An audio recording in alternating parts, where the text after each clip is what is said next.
महाराष्ट्र प्रदेश के पुणे शहर के अंदर मार्केट यार्ड एक जगह लगती है और मार्केट यार्ड जो मशहूर है वो इसलिए भी मशहूर है क्योंकि वहां पर ड्राई फ्रूट्स, मसाले और किराना का बड़ा काम होता है, यानी कि होलसेल का काम होता है।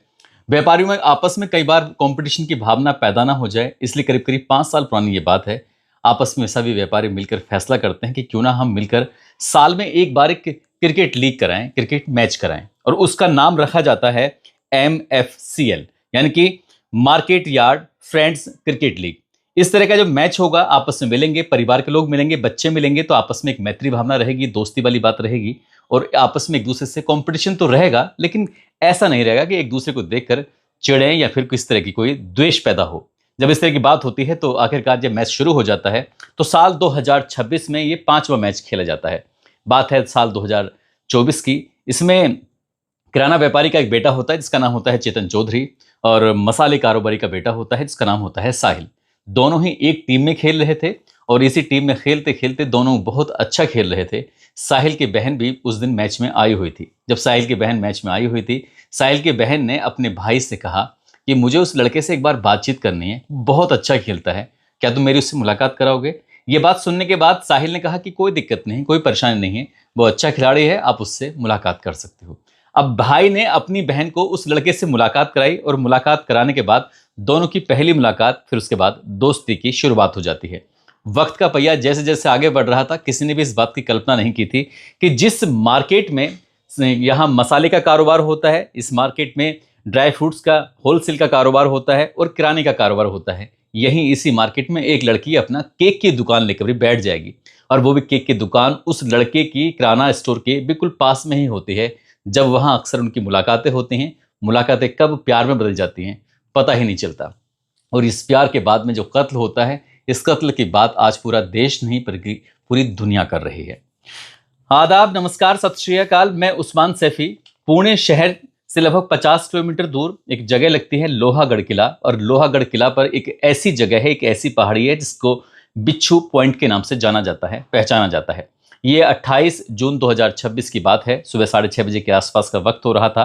पूरा देश जिस हत्याकांड यानी कि केतन अग्रवाल हत्याकांड के बारे में बातचीत कर रहा था, बस पुलिस उसकी एक एक कड़ी को जोड़ने की कोशिश कर रही थी कि आखिरकार ये पता चले कि मामला है तो है क्या।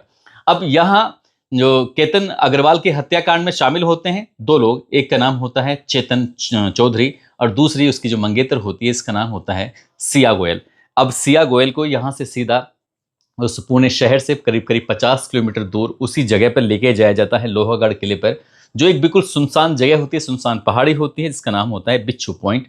जब वहां लेके जाया जाता है तो पुलिस वाले कहते हैं कि वो सब चीजें हमें करके बताओ कि आखिरकार उस दिन हुआ क्या था, यानी कि 18 जून 2026 की सुबह 10:30 बजे के आसपास किस तरह से केतन अग्रवाल की हत्या की गई थी। उस सीन को एक बार फिर से रिक्रिएट करके देखते हैं। जब बात रिक्रिएट करने की वाली बात आती है तो वो बताना शुरू कर देती है। बात यहाँ भी आ जाती है क्योंकि सर्विलांस की टीम, फॉरेंसिक टीम अपना काम तो कर ही रही हैं, और यही बीच में ये भी पता चल जाता है कि इस हत्याकांड को अंजाम देने से लगभग 34 मिनट पहले जो बातचीत हुई थी, वह बातचीत में हुआ क्या था।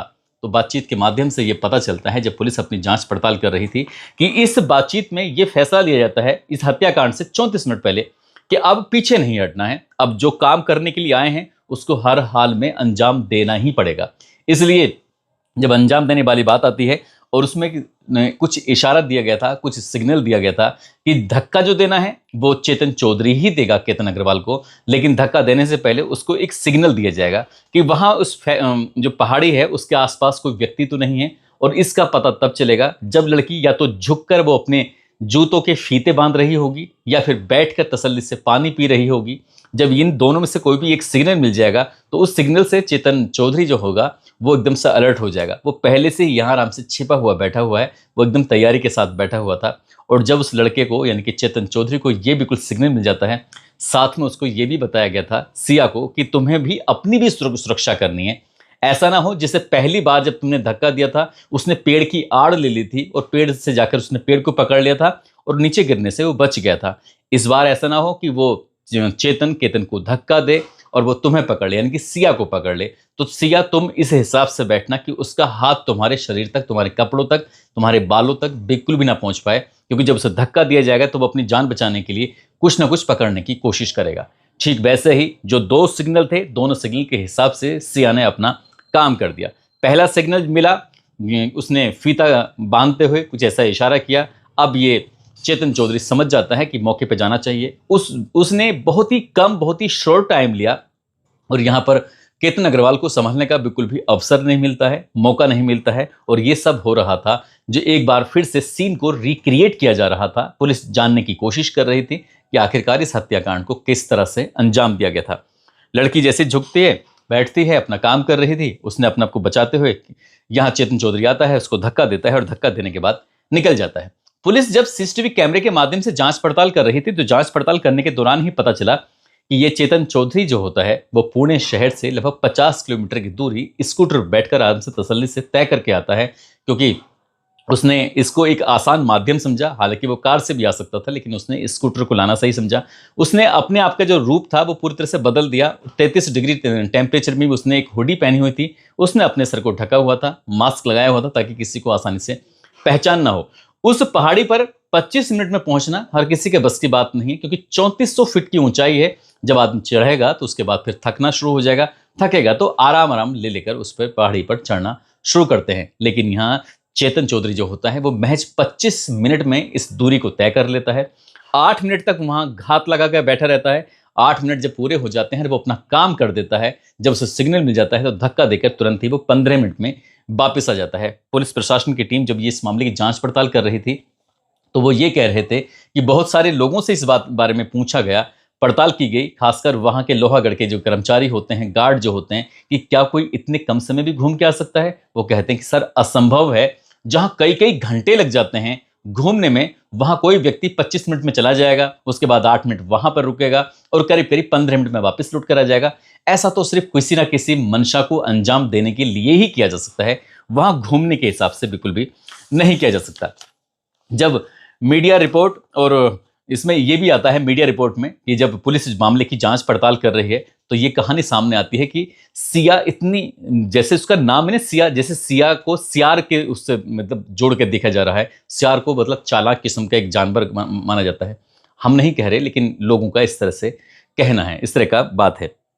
वो कहते हैं कि जिस तरह से सिया की शादी बहुत नज़दीक आ रही है, उसकी तैयारी चल रही थी, और शादी नज़दीक आने के बाद ही उसने ये कहा अपने उस मंगेतर से, जिसका नाम केतन अग्रवाल होता है, कि मुझे कुछ शॉपिंग करनी है और शॉपिंग करने के लिए मुझे कुछ पैसों की ज़रूरत है, ऐसा मीडिया रिपोर्ट कहती है। तो उसमें थोड़े बहुत पैसे नहीं, आपको शायद जानकर हैरानी होगी कि करीब करीब 1 करोड़ रुपए उसने इस शॉपिंग करने के बहाने से लिए थे, ताकि वो सुंदर दिख सके, ताकि वो अच्छे कपड़े पहन सके, ताकि अच्छी चीज़ें ले सके।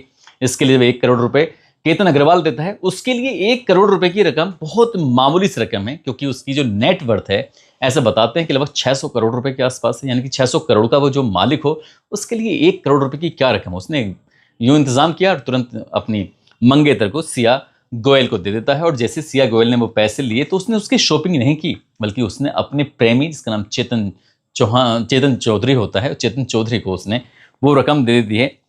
अब यहाँ अगर देखा जाए तो ये तो खुद 600 करोड़ के आसपास का मालिक होता है, लेकिन ये चेतन चौधरी जो होता है ये थोड़ा मामूली परिवार से है, गरीब परिवार से है। इन दोनों के मुकाबले तो उसकी स्थिति वाकई गरीब है, क्योंकि उसकी जो पिता हैं वो कारोबार करते हैं उसका किराना स्टोर का, लेकिन लड़की की जो परिवार है वो मसालों के थोक व्यापारी हैं, होलसेल का उनका काम है, और वो ड्राई फ्रूट्स का उनका होलसेल का काम है। तो ऐसी स्थिति में ये जो इन्होंने एक प्लानिंग ये की थी कि जो लड़का है, जो चेतन चौधरी, जिसकी जो स्थिति कमज़ोर है, गरीब है, तो इसकी गरीबी को अमीरी में बदलने के लिए इसने पूरी प्लानिंग कर रखी थी, और ताकि उस पैसे से ये अपना कारोबार शुरू कर सके, अपना काम शुरू कर सके। इनकी एक प्लानिंग ये भी थी कि जब इस हत्याकांड को अंजाम दे दिया जाएगा तो अगले 3 साल तक कोई भी एक्टिविटी नहीं होनी चाहिए, कोई ना मिलना जुलना होगा तो बहुत ही सामान्य तरीके से, शादी के बारे में तो बिल्कुल सोचना ही नहीं है। जब मामला पूरी तरह से शांत हो जाए, किसी को इस बात का एहसास ना हो, तब जाकर शायद इसके बारे में आगे सोचना है कि शादी कब करनी, कैसे करनी है।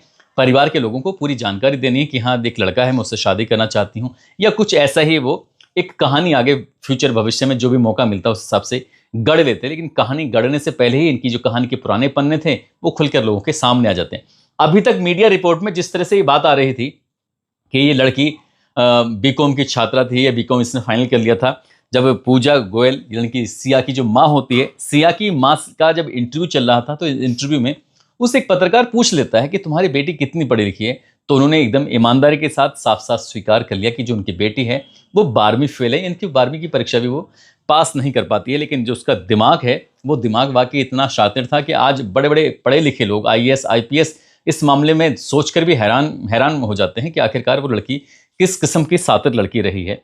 जब उसने पढ़ाई लिखाई में ज़्यादा जोर नहीं दिया तो इसके पिता ने इसका कारोबार शुरू कराया और उस कारोबार का नाम रखा था होम बेकिंग और केक शॉप। ये एक मार्केट यार्ड में ही उसकी एक दुकान खुलाई जाती है बेकरी की, और दुकान भी इत्तेफाक ऐसा होता है कि उस लड़के यानी कि चेतन चौधरी की जो पिता की शॉप होती है उसकी फासले थोड़े से करीब में ही दुकान खुलती है, वहीं इनकी मुलाकातें भी हो जाती हैं। लेकिन मुलाकात का जो सिलसिला है, जब वो साल ये दो मतलब दो ये जब वो 15 साल की थी तो 15 साल की थी तो 15 साल की के दौरान ही इस मार्केट यार्ड के अंदर क्रिकेट लीग मैच हुआ करता था, और क्रिकेट मैच में जो इसका भाई होता है साहिल, वो भी मैच खेलने के लिए जाता था। तो वो अपने भाई का मैच देखने के लिए वहां जाती थी जब वो 15 साल की थी, क्योंकि लगातार 5 साल तक ये मैच चलता रहता है। हर साल एक लीग होती है जिसमें सभी व्यापारी वर्ग शामिल होता है, और ये व्यापारिक वर्ग इसलिए शामिल होता है कि ताकि वो एक मैत्री, एक दोस्ती की भावना आपस में बनी रहे। कंपटीशन जो आपस में कई बार पैदा हो जाता है तो इससे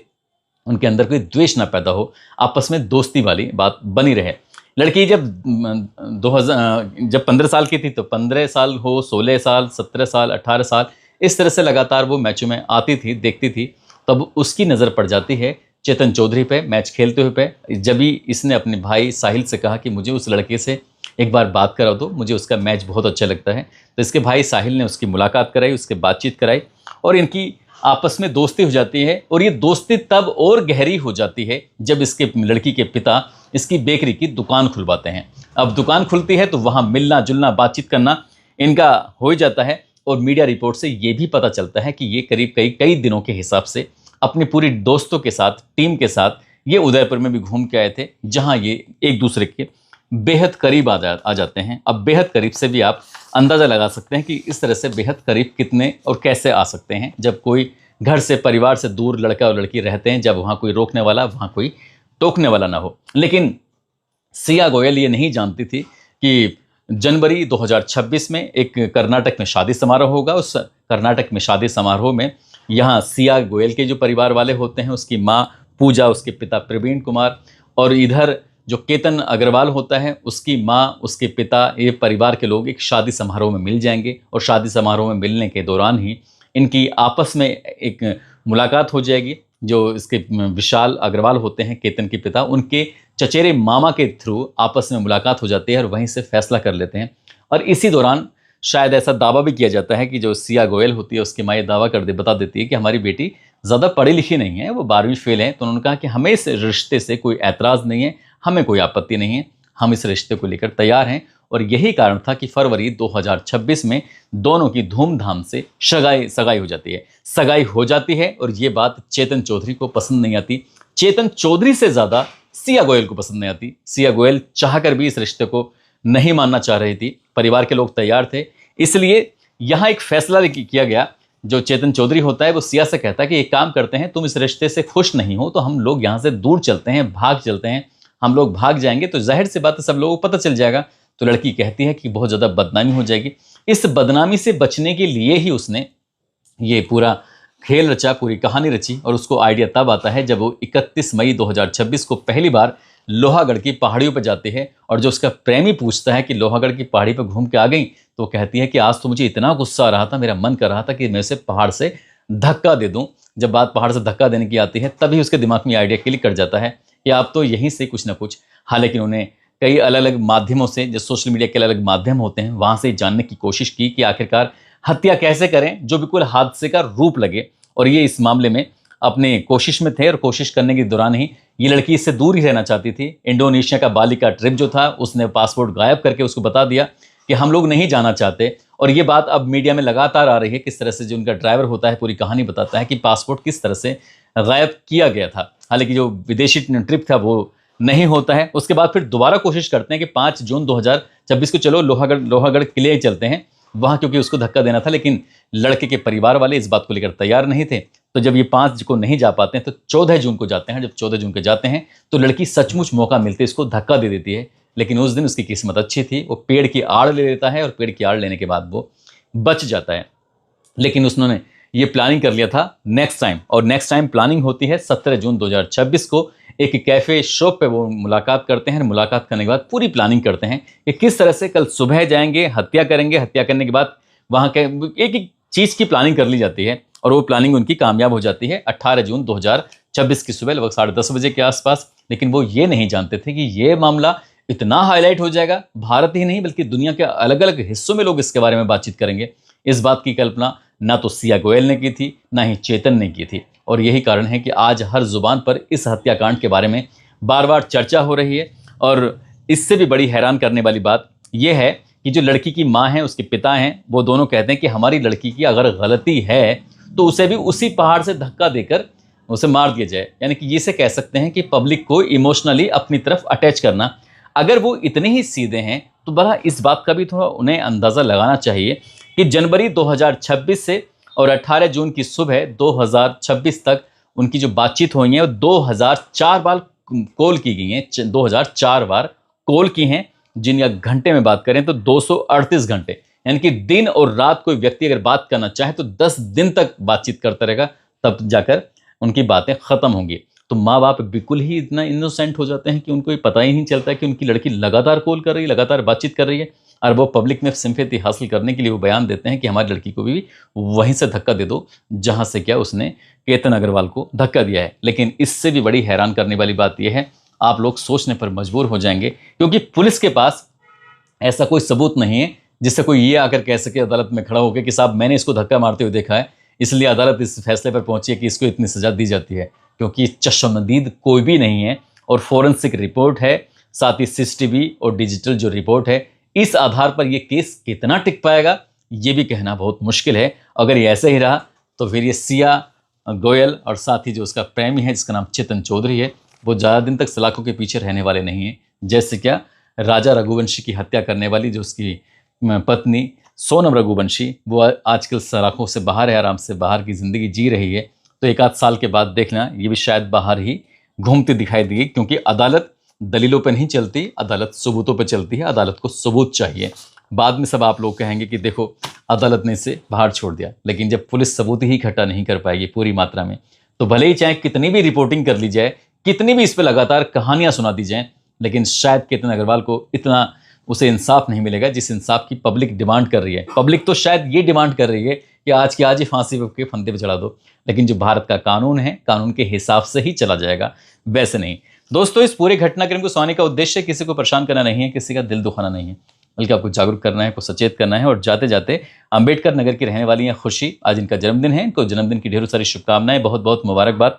और कुछ लोगों ने नाम लेने की अपील की है, जिसमें रामवीर सिंह है, नसीब चौधरी, नवीन कुमार, नंद किशोर पंत, आर के चौधरी, प्रताप सिंह, राजकुमार, अंशु रावत, चंचल शर्मा, लोकेंद्र सिंह, रितेश कुमार, प्रीत कुमार, आबिद चौधरी, राहुल गोस्वामी, परविंदर ठाकुर, मयंक सिंह राजपूत, राजीव बंसल, सचिन त्यागी। आप सब लोग अपना ख्याल रखें, सुरक्षित रहें। जय हिंद, जय भारत।